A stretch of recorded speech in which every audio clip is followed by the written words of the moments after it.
se venger contre les Romains. Parce qu'il a perdu la première guerre punique.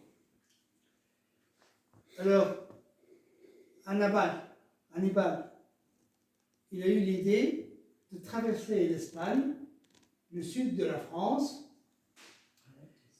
et pour aller se battre la deuxième guerre punique avec les Romains. Mais il a perdu encore. Et ce sont les Romains qui ont à ce moment-là attaqué Carthage de ce côté-là. Donc lui, il est allé de gauche à droite, et les Romains sont allés de la droite vers le bas. Alors Hannibal, c'est connu l'histoire, il est allé avec des éléphants, avec un armada de guerriers. Il a pu traverser les Alpes des Pyrénées dans le froid. C'était pénible quand même. Et c'était lent comme traversée à faire.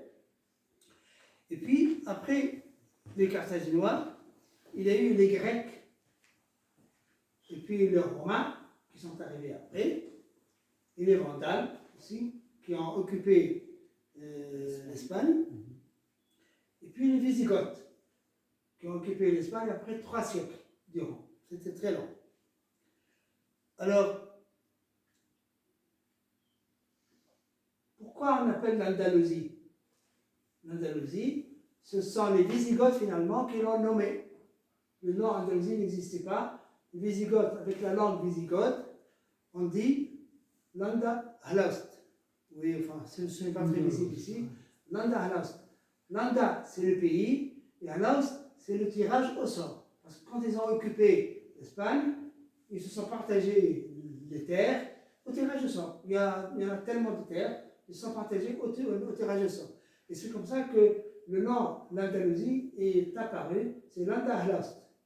Voilà, ça c'est un historien islamologue allemand qui a découvert ça.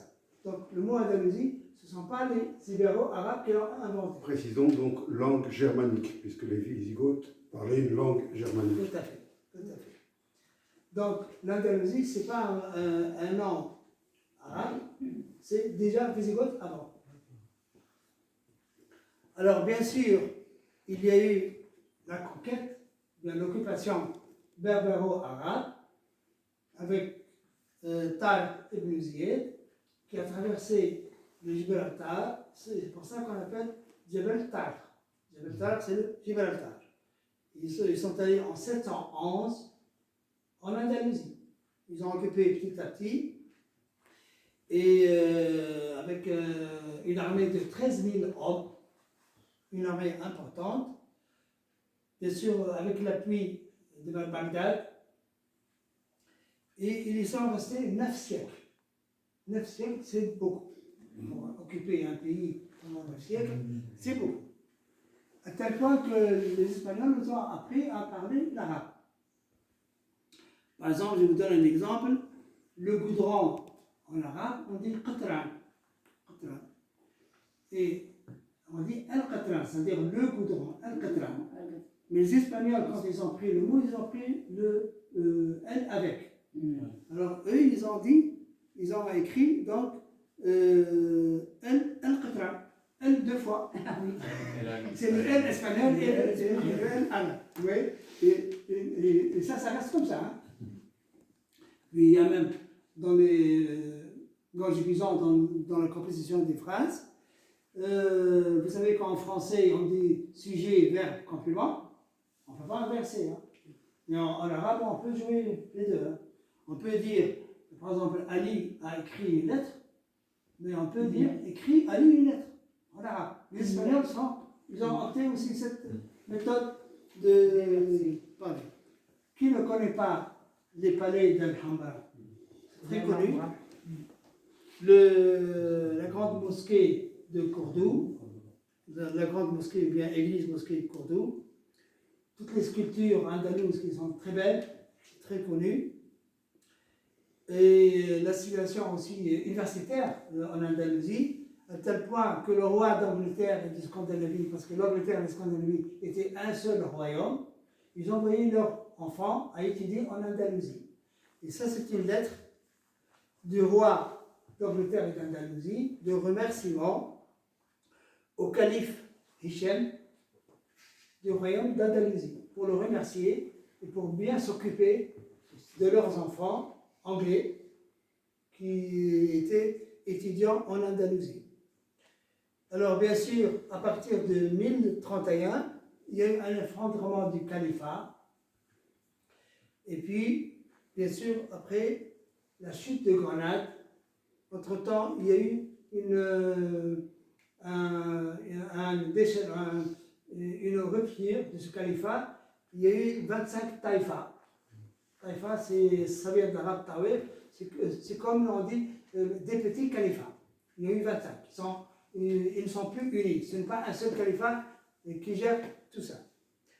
Alors, il y a eu plusieurs révoltes entre les musulmans qui ont envahi l'Espagne et les autochtones, et les autochtones chrétiens.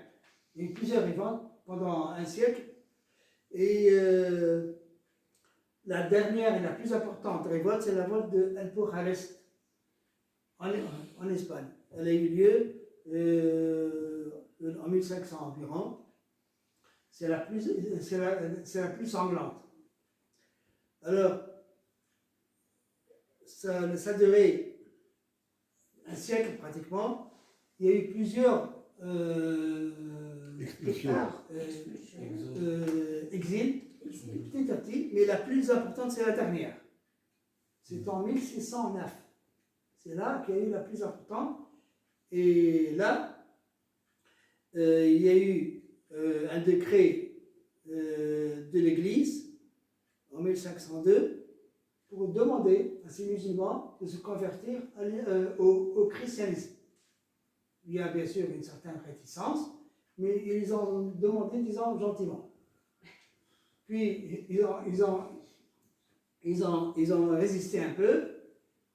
Il y a eu plusieurs, comme je vous dis, la bataille de Bucharest, etc. Donc, ils en ont eu assez. Ils ont décrété, ou bien vous vous convertissez au christianisme, ou bien vous partez. Et c'était une situation difficile, à tel point qu'ils étaient en train de les surveiller s'ils sont devenus chrétiens ou bien pas encore. À tel point, ils les surveillent qu'ils ne pratiquent pas les pratiques religieuses islamiques. Même entre-temps, le vendredi, ils leur demandent de ne pas fermer la porte des maisons. Les portes des maisons doivent rester ouvertes pour qu'ils puissent s'introduire et vérifier s'ils sont en train de faire la prière de vendredi. Donc il y a eu beaucoup de contrôle.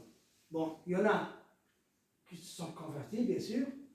Il y en a qui se sont exilés. Alors où est-ce qu'ils peuvent s'exiler? C'est au Maroc le plus proche, bien sûr, 30 000 au Maroc, et en Algérie 40 000, et en Tunisie 80 000.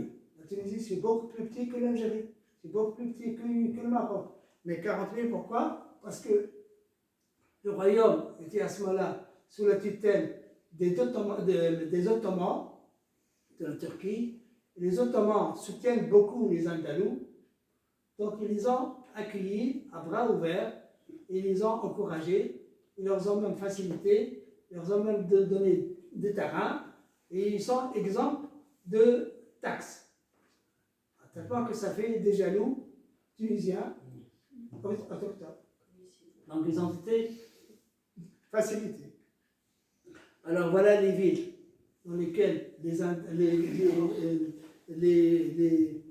les Morisques sont installés, beaucoup, pratiquement au nord, hein, pas au sud de la Tunisie, et principalement à Testour, ici, ce qui se trouve à 80 km à l'ouest de Tunis. C'est la ville qui a le plus conservé le caractère andalou. Et c'est là, cette ville-là de Testour, elle était à ce moment-là subdivisée en 3 quartiers. Le quartier andalou, le quartier de Al-Hara. Al-Hara, c'était le quartier des Juifs, parce que je ne l'ai pas dit, quand ils ont été expulsés, c'est les musulmans et les Juifs aussi, en même temps. Donc, ils sont venus à Testour, les deux, les juifs et les musulmans, ensemble. Ils vivent ensemble. Donc il y a un quartier des juifs, il y a un quartier des Andalous musulmans, mais il y a aussi un quartier, les Tagara, ce sont les Andalous qui viennent du nord de l'Espagne. Le mot Tagara, c'est-à-dire celui qui vient derrière la barrière, vient derrière les frontières. Oui. Donc, quand ils sont arrivés, beaucoup ne parlaient pas l'arabe. Ils parlaient le Al-Khamiadou. Al-Khamiadou, c'est une langue catalane, disons, et ils écrivent en caractère, en lettres arabes. Alors, ils ont conservé ça, même quand ils ont des secrets à passer entre eux, ils écrivent en Khamiadou. De droite à gauche. Oui, c'est un message secret. Et ça, et comme ce sont des musulmans, ça c'est un texte des noms d'Allah, des noms de Dieu. Il y en a 99 noms. Ils sont là. Vous voyez, ils sont en caractère fort. Mais le texte, c'est un texte al-Khamiyat. Moi, je ne le comprends pas. Il s'écrit en lettres arabes. Et ils ont conservé leur habitude andalouse. Ils faisaient de la tauromanchie. Voilà, à la grande place, devant la mosquée, dont je vais vous parler tout à l'heure. Ils ont joué la tauromanchie pendant un siècle, pratiquement. Bien sûr, petit à petit, ça a disparu. Et ils ont laissé beaucoup de traces des Andalous dans tous les domaines, dans la culture, entre autres les chants andalous. En Tunisie, on dit le malouf, c'est un chant andalou. Et puis la cuisine, il y a beaucoup de plats. Mon père, comme je suis de la deuxième génération andalouse, donc mon père, il est andalou. Il est mauricien. Et ma mère aussi. Ma mère, elle a un nom d'une ville en Espagne. Vous voyez? Donc je suis purement andalou. Alors, j'ai dit à mon père, si vous êtes andalou, si vous êtes en 100% andalou, à ma mère, j'ai dit, si vous êtes 100% andalouse, moi je suis de 100%. Vous avez calculé. Donc l'agriculture aussi, la culture en Terrasse. En terrasse, si vous voulez. La culture du soie aussi, qui a été apportée. La soie. La soie. Oui, la soie. Non, c'est pas la culture, c'est l'élevage des vers à soie. L'élevage de soie. Du ver à soie. Du mûrier, pour faire la culture des vers à soie, pour faire de la soie. C'était très développé. Et puis le safran aussi. Il y a des familles en Tunisie qui s'appellent Safran, Mohamed Safran, bien Ali Safran. Il y a une autre famille parce que ça doit être un andalou qui a apporté le safran. Puis les techniques d'irrigation, comme on a dit, et la noria aussi. La noria. Puis l'industrie, par exemple, les chichia rouges qu'on trouve en Tunisie, ce sont les andalous qui ont apporté ça. Ah bon? Et la céramique aussi. La céramique, ce sont les andalous qui ont apporté, bien sûr.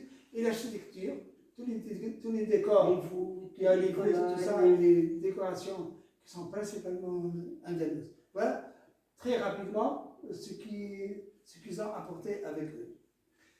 Alors, pour les repas, il y a un plat qui s'appelle œil espagnol. C'est un plat, œil d'espagnol. Ah oui. Il est beau, l'œil de cet espagnol-là. Donc, c'est un plat soufflé, dans lequel on met un œuf entier. Bon, il est coupé après en tranches, et ça fait des œufs. Donc, on l'appelle comme ça. Et on l'appelle comme ça œil d'espagnol. Et ben, je vous garantis que c'est très délicieux. J'adore, moi, en tout cas. Et qu'est-ce qu'il y a autour? Le noir, qu'est-ce que c'est? C'est la viande hachée. C'est la viande hachée, bien sûr, avec des légumes, etc. Il y a un œuf là-dedans. Quand on coupe, ça fait, on dit, un œil d'espagnol. En Tunisie, on dit aïn, c'est l'œil, sbagnori, c'est-à-dire espagnol. Aïn, c'est l'œil? Hein? Aïn, c'est l'œil. c'est montagne. Non. C'est la montagne, Aïn, non? Aïn, c'est la source. c'est la source d'eau. On dit aussi ça aussi. Alors, puis on passe à l'autre plat, enfin, il y en a beaucoup, il y en a plein. Un genre de salade avec des carottes. Cru. Cuite, oui, cuite. Mais vraiment froid, comme une salade. Les carottes en espagnol on dit zanahoria. Et en Tunisie on dit la même chose. Donc j'adore cette salade. Je suis. Ouais, vous nous donnez faim. Donc, et puis il y a si vous voulez, Pâtisserie. des salés, des salés qu'on appelle en Espagne empanadas. Le pain. On appelle empanadas. En Tunisie, on dit bananas, mais c'est la même chose. Il y en a même en Amérique du Sud. J'ai eu l'occasion d'aller en Amérique du Sud, on trouve la même chose. Ce sont les Andalous qui sont allés en Amérique du Sud et on les trouve. Et on dit, la légende dit que les Maurices, quand ils ont dû échapper et s'exiler, les femmes ont caché tous leurs bijoux et tous leurs bagues dans ces. C'est pâté. Voilà. Et puis il y a des pâtisseries aussi qui sont rondes, avec des amandes, on dit qu'elles ont caché leurs bracelets. Dans des pâtisseries. Voilà, par exemple. Et le chant andalou dans cette ville-là andalouse, depuis 1967, il y a un festival international de chant andalou chaque année. Et puis vous voyez, les voûtes dans la ville de Testo sont des voûtes du style andalou. La noria aussi, elle a été apportée d'Andalousie. La culture du soir, ce que vous voyez. Et la chechia, des chapeaux tunisiens qu'on trouve. Et puis la jeba, l'habit traditionnel tunisien, il est aussi d'origine andalouse. C'est la djellaba. En Tunisie, on ne dit pas djellaba. Ah bon? On dit jeba. Jeba. Tout simplement. Oui. Et puis l'organisation elle est faite à la manière andalouse, donc ce sont des rues perpendiculaires entre elles, ce ne sont pas des rues tordues. Et puis, ça c'est la grande mosquée de Testo, il y a l'horloge, vous voyez. Voilà, je suis donc de la deuxième génération.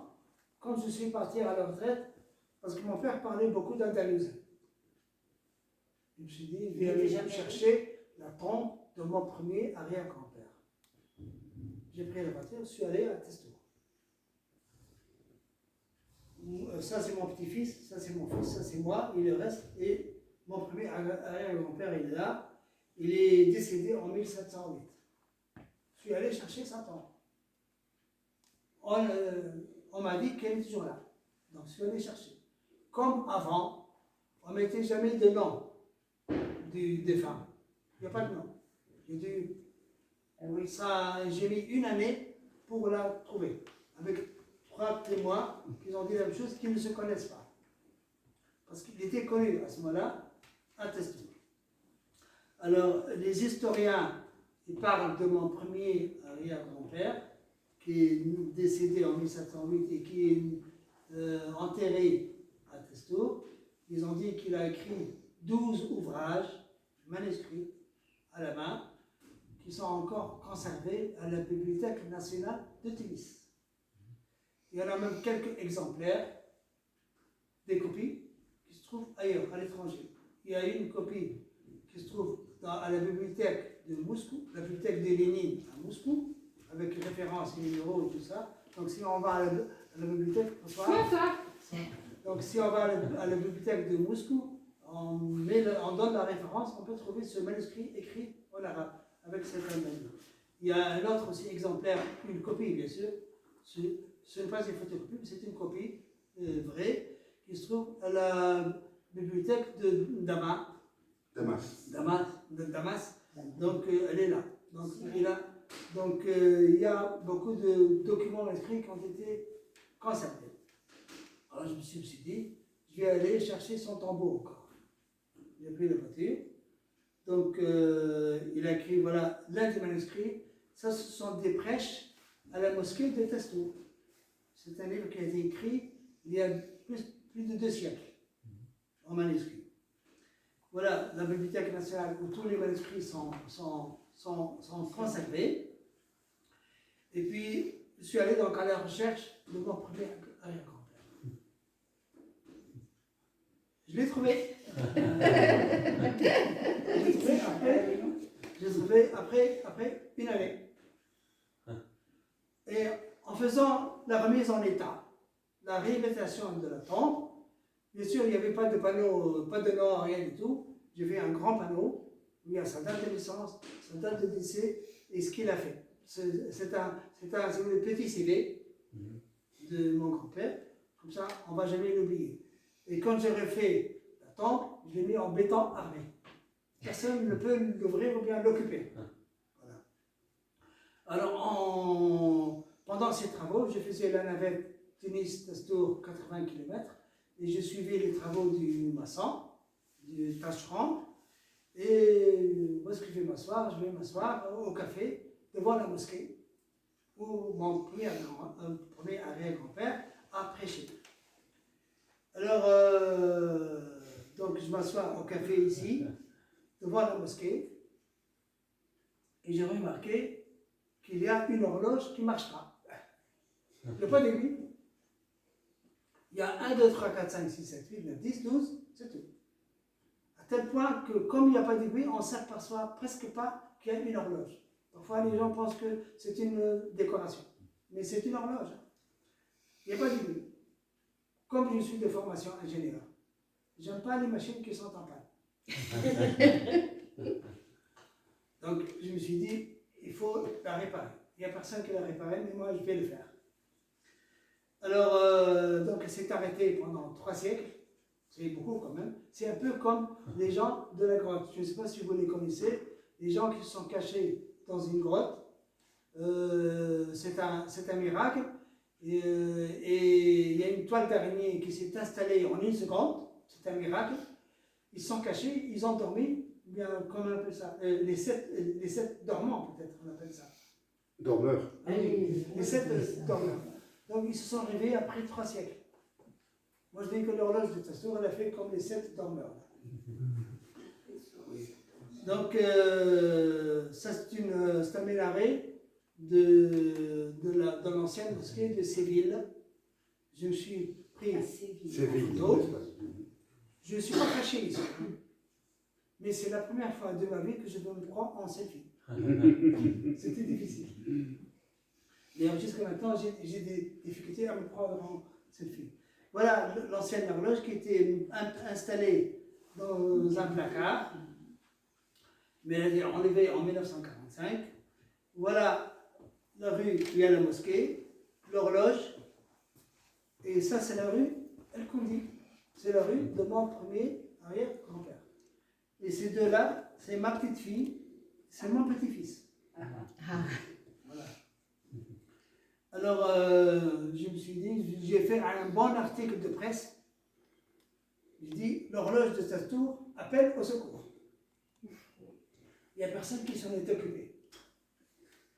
Bien sûr, il y a eu plusieurs articles, ça c'est la presse italienne, il y a la presse allemande, il y a plein de presses qui en ont parlé de cette fameuse horloge. Il y a même quelqu'un qui a écrit « Et pourtant, elle tourne ». Galilée.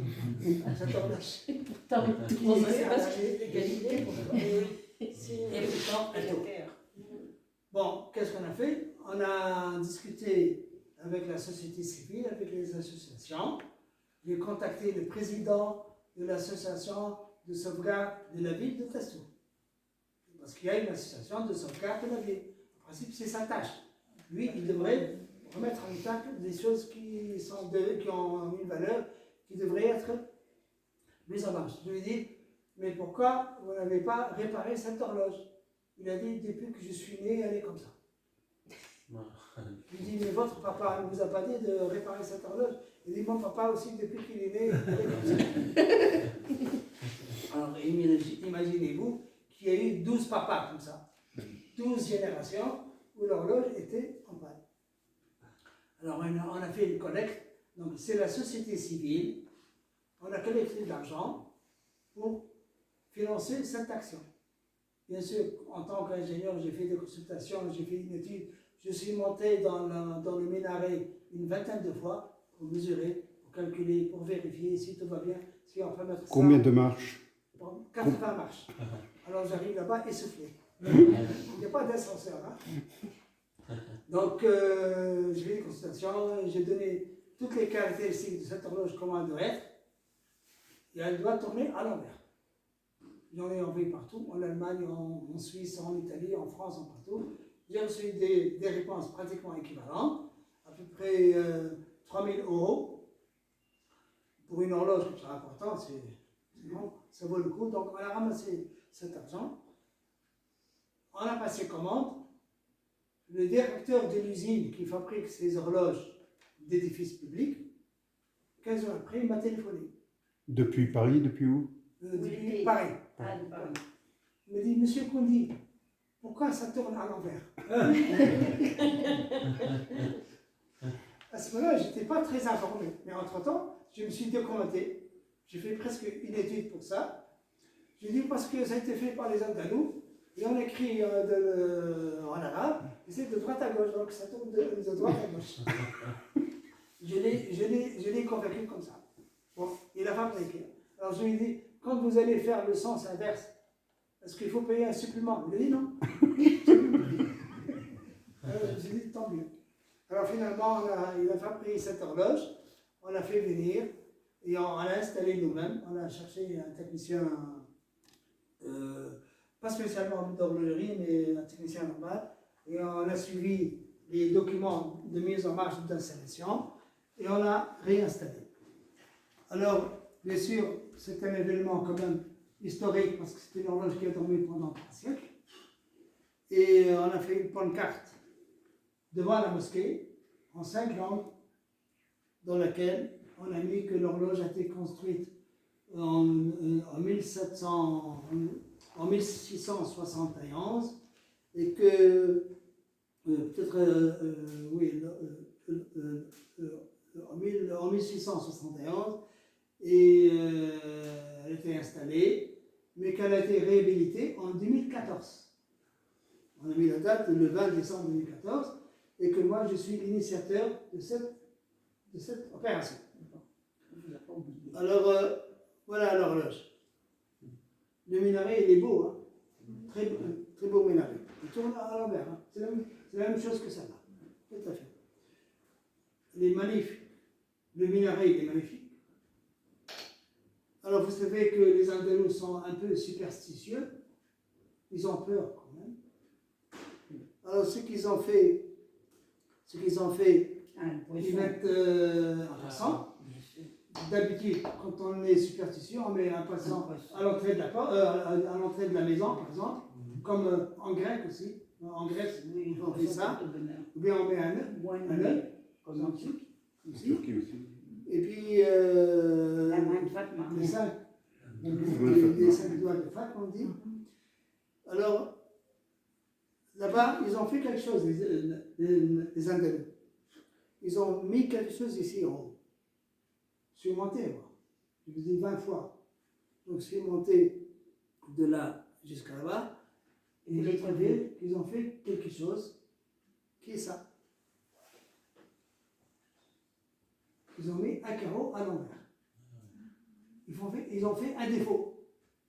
Alors, l'habitude, c'est que quand quelque chose est trop beau, et on a peur du mauvais œil, on fait un défaut caché. Hein. On ne fait pas un défaut flagrant à tel point que ça dégrade.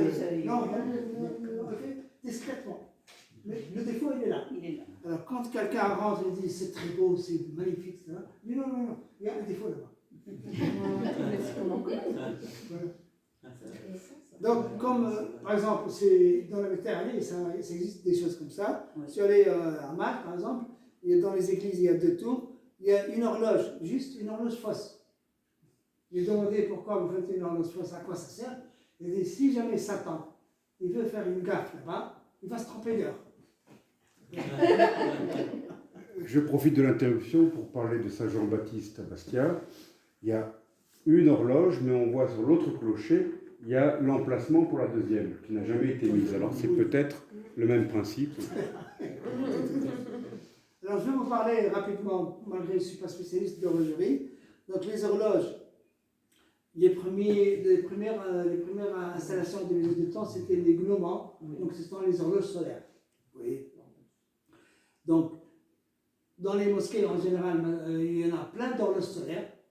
En Tunisie, il y a une centaine d'horloges solaires anciennes, très anciennes, qui sont réparties un peu partout, parce que pour connaître l'heure des prières, il faut avoir l'heure. C'était l'horloge solaire. Elle est là, mais comme on a installé l'horloge mécanique avant, comment on sait que l'heure est exacte? Il n'y avait pas de téléphone pour vérifier l'heure. Il y a l'horloge solaire. Donc, chaque jour à midi, parce que midi c'est la référence. Pour les horloges solaires, midi c'est la référence. Le préposé là-bas à la mosquée, chaque jour à midi, il va voir l'heure à midi pile. Il regarde si l'horloge mécanique elle est midi pile. Si elle n'est pas midi, il doit monter les 80 étages. 80 marches. 80 marches. Et il devrait corriger. Là. Alors ça c'est donc réglage par le soleil, autrement dit. La référence c'est le soleil. Voilà l'horloge solaire dans la mosquée là, qui règle l'heure de l'horloge mécanique. Il y en a plein d'horloges solaires partout dans le monde. En France, en Corse, au Maroc, partout. Il y en a même ici avec les deux murs pour avoir le plus de temps d'ensoleillement. Les deux murs. Et puis, quand il n'y a pas de soleil, on n'a pas d'heure. Qu'est-ce qu'on va faire? On perd l'heure. Hein? Alors c'est comme ça qu'on a inventé des appareils, des installations pour mesurer l'heure. Par exemple, les clepsydres, par exemple, mesurent avec l'eau. Et puis les bougies, par exemple, ou bien les horloges à sable. Il y a plein de trucs comme ça. Alors, pour information, le sultan Haroun al-Rachid de Bagdad, il a offert en 766 une horloge à Charlemagne sur un éléphant. Et c'est une horloge, bon, c'est pas comme une horloge mécanique maintenant, c'est une horloge à eau où il y a 12 fenêtres et à chaque fenêtre il y a un soldat qui sort. Mais ça marque l'heure par heure. Alors à tel point que Charlemagne il a eu peur, il a pensé qu'il y a un esprit là-dedans. Voilà. C'est une légende. Oui. Alors voilà l'horloge, comment elle était sans aiguille. Mais est-ce qu'elle est la seule dans le monde? J'ai dû faire de la recherche. J'ai trouvé une en Italie, à Florence, à la cathédrale Santa Fiore. La cathédrale Santa Fiore à Florence, elle est plus ancienne que celle de Testour de 3 siècles encore avant. Beaucoup plus vieille. Et elle tourne à l'envers. Comme ça. Comme celle-là. Mais la différence, c'est qu'elle est à l'intérieur de l'église. C'est à l'intérieur de l'église, c'est pas dehors. Elle n'est pas visible. Et elle est en chiffre romain. Oui. Deuxièmement, ce n'est pas 2 heures, c'est 24 heures. Là, c'est 24 heures. Hein. Deux. Troisièmement, la journée finit au coucher du soleil. 0 heure, c'est coucher du soleil. Mais l'heure locale? Mais alors c'est l'heure locale, le coucher du soleil. Oui, bien sûr. Et chaque jour, on va corriger. Quand il y a le coucher du soleil, on la met à 0. Oui. Donc, quand vous voyez, par exemple, 4 heures, c'est 4 heures après le coucher du soleil. Oui. C'est un peu compliqué. Hein. Mais pour eux, la journée commence à partir de la nuit, bien à partir du coucher du soleil. Et puis, il y a une autre à Münster, en Allemagne, à l'intérieur d'une église, aussi, d'une cathédrale. Là, ce n'est pas 24 heures, c'est 2 fois 12. Donc 12 pour le jour, 12 pour la nuit. Et marqué en chiffre romain aussi. Et sens anti-horaire, comme celle-là. Donc 2 fois 12 heures. Oui. Alors il y a eu aussi une troisième à Prague, dans un quartier juif, sur un édifice de la municipalité. Il y a une horloge qui tourne dans le sens contraire. Elle a à peu près le même âge que cette horloge de Testour. Avec des chiffres. Et elle est écrite en chiffres hébreux. Et moi, comme je ne sais pas lire les chiffres hébreux, j'ai dû chercher sur Internet comment on écrit le 6. Le 6, là, il est à l'envers aussi. Aussi, comme ici. Donc le 6, il est à l'envers. Le 6, il est dirigé vers le centre. Vers le centre. Donc j'ai dû vérifier. J'ai trouvé que toutes les horloges, à ce moment-là, tous les chiffres sont orientés vers le centre. Je confirme, c'est bien à l'envers. Voilà. Oui, oui, oui. Donc il est à l'envers. C'est en 1764. Oui. Donc dans un quartier qui s'appelle le quartier Josefov. Alors, en 2014, en Bolivie, qui se trouve à l'hémisphère sud, ils se sont dit, nous ne sommes pas comme les Européens qui sont à l'hémisphère nord. Ils ont décrété que toutes les horloges devraient tourner dans le sens inverse. Il y a eu un décret, le 26 juin, à partir de cette date-là, toutes les horloges devraient tourner dans le sens inverse. Ça, c'est sur le Parlement bolivien. C'est le Parlement de la Bolivie. L'horloge a été inversée. C'était l'époque où la Bolivie, il y avait un président amérindien, très anticolonialiste, anti-impérialiste, etc. Donc, il a poussé la logique jusqu'au bout et il a fait tourner les horloges à l'envers. Voilà. Donc, à peu près la même date que l'horloge de Tassour s'est réveillée, et en Bolivie, ils ont inversé toutes leurs horloges. Et c'est devenu officiel. Hein. Alors, pourquoi elle tourne à l'envers? Je vais passer très rapidement parce que c'est une très longue histoire. Bon, la parole, c'est bien, mais la parole, on dit toujours, c'est le vent qui l'emporte. Hein. Ça reste pas. Alors, c'est pour ça que j'ai écrit un livre, pour que ça reste. Pour la mémoire, où j'ai à ce moment-là vidé tout mon cœur. J'ai raconté toute mon histoire, dès le début, comme je l'ai fait ici, et j'ai mis tous les détails, pourquoi ça tourne à l'envers. Bon, il y a plusieurs légendes.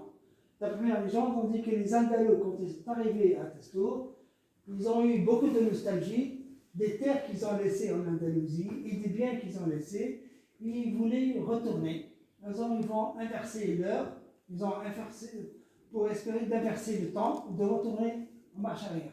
Donc, retour au temps perdu là, en Andalousie. Mais l'horloge de Santa Fe en Italie, elle existe, mais ça n'a rien à voir avec les Andalous. Donc c'est une thèse qui ne colle pas. Bon, c'est une thèse sentimentale, si vous voulez, pas plus. Hein. Et puis, il y a des gens qui disent que c'est le même sens de rotation de la Kaaba à la Mecque. Que les Andalous, ils ont fait ça pour respecter le sens de rotation à la Mecque. Est-ce que l'horloge va prier là-bas ou quoi? Mais ça peut être ça, parce que les gens tournent comme ça à gauche. Tous les sportifs, quand ils marchent, bien quand ils courent, ils ont tendance à tourner toujours à gauche. Pourquoi? Parce que la plupart des gens sont droités, et pour tourner à gauche, il faut appuyer plus sur le pied droit. C'est ça l'explication. Les champs de course aussi.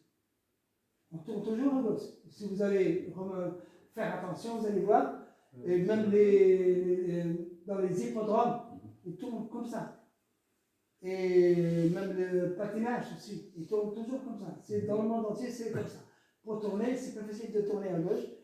Même la Noria, on tourne toujours comme ça. Il y a des gens qui disent que ce sont les astres qui tournent comme ça. Mais c'est pas vrai. Dans le système solaire, il y a Uranus et Vénus qui tournent dans le sens contraire. Oui.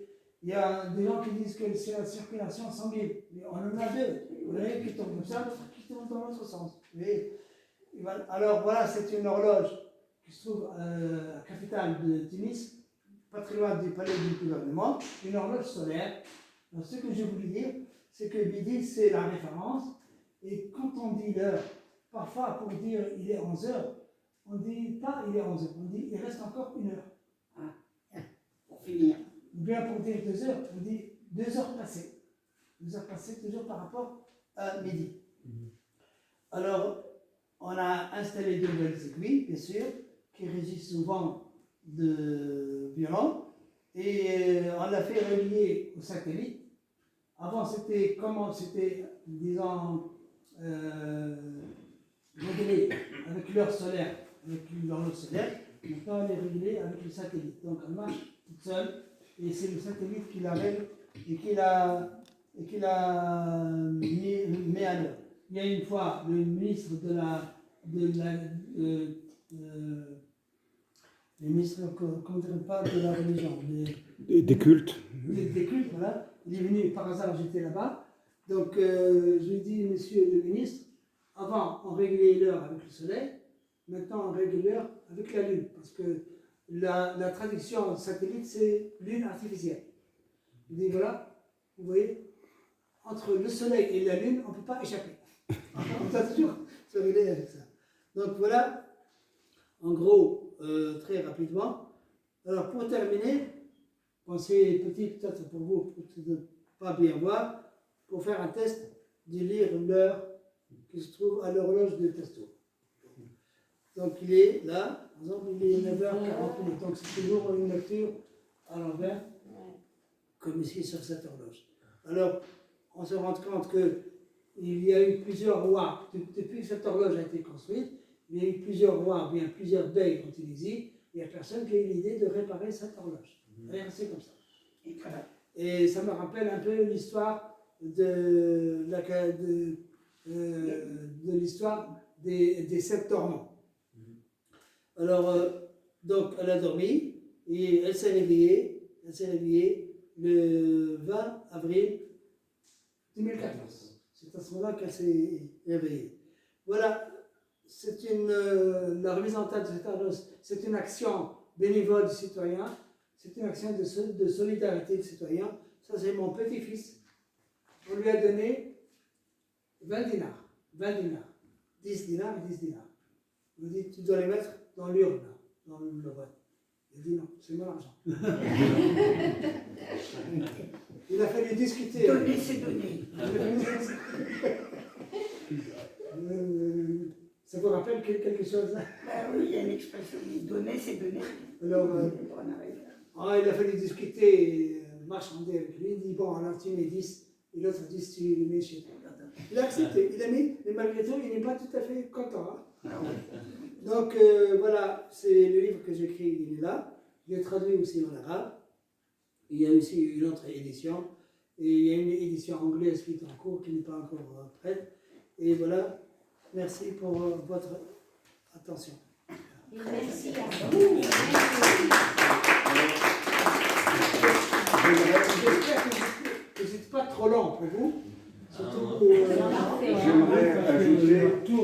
J'aimerais ajouter un épilogue corse, parce que c'était donc hier, je crois, oui, hier. Vous nous avez dit que vous n'étiez pas historien, nous avons quelques peines à le croire. Il a fait des recherches. Pour moi, j'ai appris beaucoup de choses, et notamment le nom d'Andalousie, le sens d'Andalousie.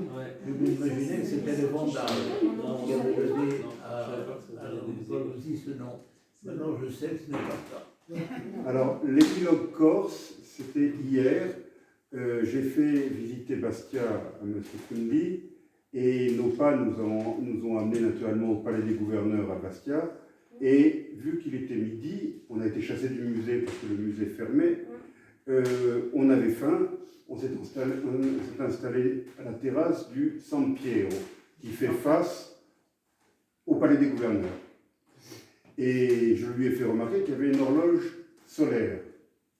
Mais lui, il m'a répondu qu'il y avait aussi une autre horloge au-dessus, que moi, je n'y avais jamais vraiment fait attention parce que mon attention était plutôt attirée par l'horloge solaire que par une horloge ordinaire.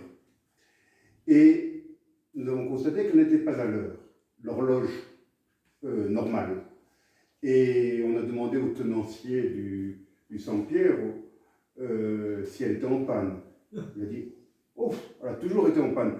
Ça fait au moins 30 ans qu'elle est en panne. Donc c'est la même réponse qu'on lui a fait là-bas à Testou, plus ou moins. Hein. Et alors aujourd'hui, nous avions rendez-vous avec monsieur le maire de Bastia à 14h. Et nous comptions lui faire remarquer que l'horloge du Palais des Gouverneurs est en panne depuis très longtemps. Donc peut-être il serait bon de s'y intéresser. Malheureusement, M. Darmanin est venu en Corse. Nous sommes allés à la mairie de Bastia et le maire de Bastia était à Ajaccio. Donc, mais le rendez-vous a été remis à demain. Donc demain, à 11h, nous serons chez M. Savel. On va lui parler de l'horloge. De l'horloge. C'est pas les découvertes. En tout cas, merci beaucoup. Et puis, merci d'avoir apporté votre livre où nous pouvons trouver d'autres détails savoureux sur cette histoire qui vraiment est fascinante. En fait. Hein? Parce que quand on parle, en général, on retient 50%. Quand on a quelque chose d'écrit, on retient. Et puis on Si peut y vous retourner et avez vérifier envie, surtout. vous pouvez en acquérir. Il est là à votre Ce disposition. qui est intéressant dans ce livre, c'est qu'il y a une riche iconographie. Hein. Il y a pas mal de photos, de documents et tout ça. Oui, c'est important. Eh bien, merci beaucoup. Et puis, si vous voulez nous rejoindre pour un petit verre,